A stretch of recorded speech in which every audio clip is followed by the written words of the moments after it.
que loolu gis ngeen ko nañu waxante dëgg rek est-ce que daaw bi béykat yi récolté ngoo ñi kese gis ngeen l'État jël ay mesures yoo xam ne palliatif yóbbu ko ci béykat yi ne ñu ñoo leen joxoon semence bu baaxul ñoo leen jox engrais bu baaxul herbicide bu baaxul urée bu baaxul ak leneen pour au moins ñëw atténuer la souffrance le choc des paysans ndax gis ngeen ko ren gi combien de parents ont eu des difficultés à inscrire les élèves seeni doom ñii dañuy yóbbu seen doom ne école bi may ma fii ak ci kanam fii ak novembre peut-être mën a fay inscription ñi mën inscription ils ont reporté pour les fournitures toutes ces difficultés là sont là et quand l'État n'est pas capable de respecter ce pacte social duñ ko naan du na fi jóge pas Malick Ndour loolu la def di quand un État n'est pas capable de respecter le pacte social on le dégage. mais non je termine. non attends on le dégage non da nga nekk ci logique. mais aussi tam foog ñuy wax on le dégage mais bu ñuy dégager régime bi également dañu koy defee ci par les urnes n'est-ce pas loolu la ñu fi xam moom la ñu mës a am yi fi jot a am yépp ci urnes yi la ñu dem jëlee fi nga xamante ne moom voilà. dafay fekk peut-être le pacte rafet Ousmane Sonko certainement loolu la xamoon mu ne Macky Sall dinañ la fekk ci biir palais jëlee la fi. on va faire de toi comme Samuel Doe est-ce que moom xamuloon na boobu jamono Macky Sall c'est un président élu démocratiquement. mais les gens l'ont rappelé nañ ko également même bu ñu ko rappelé waa léegi maintenant. dénoncé nañ ko. même pas Malick Ndour deful lu toll nii ci lu Ousmane Sonko wax. ba tey ak nu mu mënti doon rek. yaa ngi dégg ak nu mu mënti doon. dama ne le pacte social c'est un pacte il faut le respecter les premiers à trahir le pacte là c'est ce régime là ils sont les premiers à trahir le pacte social. qui lui avec eux nous la population ñoom les tenants du pouvoir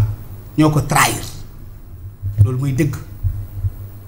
il faut le rappeler c'est un rappel et il est amer c'est un coup de fouet qui mérite ce honneur ak caw la caw s'ils sont intelligents ils doivent se rendre compte qu'au Madagascar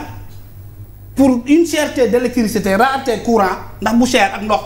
un régime est tombé. voilà en 10 jours Madagascar la xewee foofu le président il était élu démocratiquement parce qu'il n'a pas respecté le pacte social le peuple est sorti dans la rue pour demander son départ ñoom ñuy toog fii ils ont salué les putsch au Mali au Nigeria au Niger autant pour moi au Burkina Faso te foofu c'est des putsch violents armés ñoom ñoo ko doon remercier fii Ousmane Sonko est allé jusqu'à déclarer sa flamme son amour au Burkina Faso yow ñii dañoo am lu ñuy wax ils ont tout dit ils ont tout fait seen devoir mooy fexe ba nekk ci yitte askan wi looluy dëgg ce peuple est abusé sonn nañu taay nañu dëkk bi amul xaalis Kader tu le demandes tous les jours ana xaalis bi te pourtant y a aucune raison que dëkk bi bañ a am xaalis amul y a pas une seule raison. yaa ngi dëgg raison yooyu mooy lan ci jamono joo xamante ne ñu ngi wax ne on a un problème li nga xamante ne moom moo di koppar ñu dem taxawal li di plan de redressement. y a aucune raison que dëkk bi bañ a am xaalis. mais ndax lan Cheikh Tidiane dañu am pétrole am gaz déclenché li nga xam mais dañu am pétrole am gaz. mais ci pétrole ak gaz bi itam Cheikh Tidiane du koppar bi bu ñëwee rek léegi lépp dafa war a ñëw ci ñun am nga ci wàll. dans les contrats on n'a pas dit qu'on prend tout ñu jox ko bailleur bi.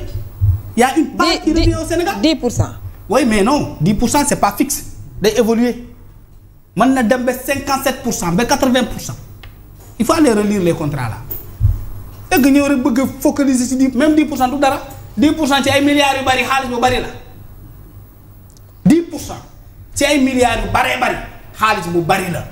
ci dëkk bu mel ni Sénégal. mënuñu yor pétrole ak gaz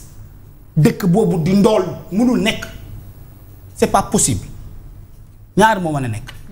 les gens le font dans les pays pour justifier le départ de l'autre gouvernement pour wane ne nga tey xaalis bi bloqué ko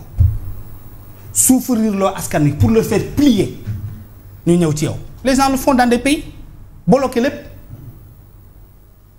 lépp téye xaalis bi pour dire que nous avons trouvé un pays en sous-sol xëy rek déclencher lépp pour dire au peuple que gis nga ñoo ngi liggéey waaye ñii dañoo gën a muus ñi ñun ci monde bi lañ dëkk fii y a pas une seule personne qui habite mais gën à la planète Terre. Cheikh gën a muus nit ñi ba lor sa askan. mais loolu nañu ko ci dette cachée bi Fatima cette tête cachée là qu'on nous dit c'est pas une tête cachée c'est pas vrai ñoom ils savent que ce n'est pas vrai ils savent que nous savons que du dëgg tu peux pas changer une méthode de calcul accuser l'autre luy di ko da nga def dette cachée jël la dette par publique la dette publique dajale ko lépp ñu FMI yow la te yow FMI nekkul ci dette boobu dette bi la sa doom lebal man lu sama yoon nag dette bi la sa doom lebal yow lu ci sama yoon ci dette bi ma lay lebal yow. te yow leer na la sa doom te mën nga ko fay yow. lii la demee nii li si yoonu waaye mais attends nañu waxante dëgg et puis on doit sortir ce pays de cette récréation là les Sénégalais souffrent ils sont abusés fatigués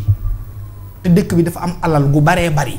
nañ ko génnee jox ko ci askan bi loolu mooy dëgg c'est ça que le peuple doit réclamer donnez-nous notre richesse impliquez-nous dans ce que vous avez ce que nous avons confié loolu dëgg jël alal bi téye ko fii topp Macky matin midi soir alors que dëkk bi xaalis kasal nga yor pétrole li nit ñi soxla ci àdduna bi nga yor ko yor pétrole yor gaz yor or yor zircon yor 700 kilomètres de côte yaa ko doon wax 3 millions d'hectares de terres arables cultivables de l'eau en abondance ndoxu tubaab yi mënoon nañu ko valoriser sax mu dugg ci tool yi aujourd'hui les réflexions devaient tourner autour de ça comment faire pour ne pas perdre cette eau de pluie man ko condenser quelque part téye ko revaloriser ko mu dugg ci culture en hors saison yi. les lâchers du fleuve Sénégal. les lâchers du fleuve Sénégal on n'en parle même pas. tout ça loolu mooy dëgg. loolu mooy dëgg maintenant je termine 30 secondes après nga rebondir. c'est que récréation bu ñu ko sifflewul y aura des gens qui vont demander à ceux qui sont dans la classe xanaa da ngeen fàtte ne 11h jot na nit ñi dañuy génnal seen bopp.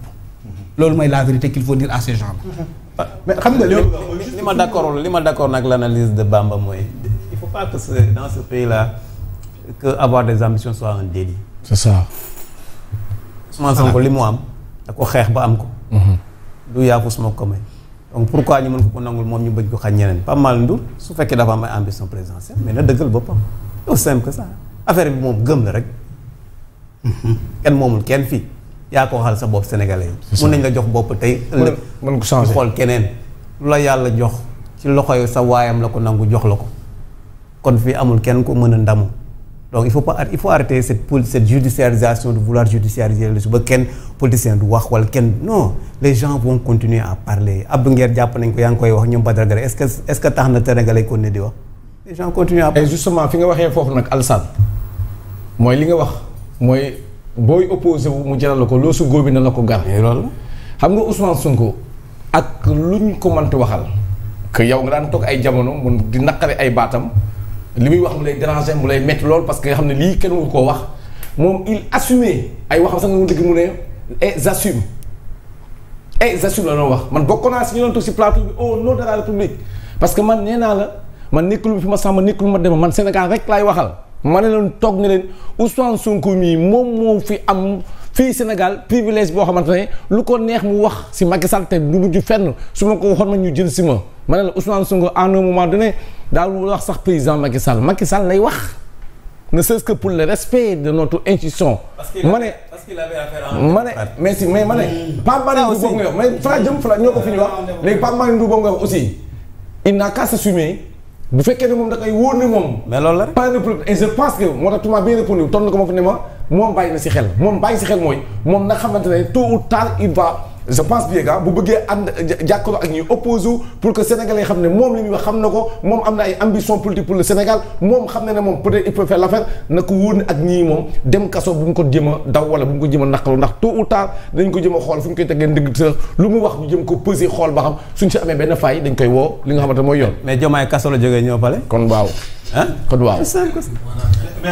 mais au-delà de ça au-delà de ça est-ce que aujourd'hui également ci boor bu mu mënti demee parce que jàpp nañ ne li amoon ci diggante 2024 bi ak léegi ci scène politique bi tey jii ñu bari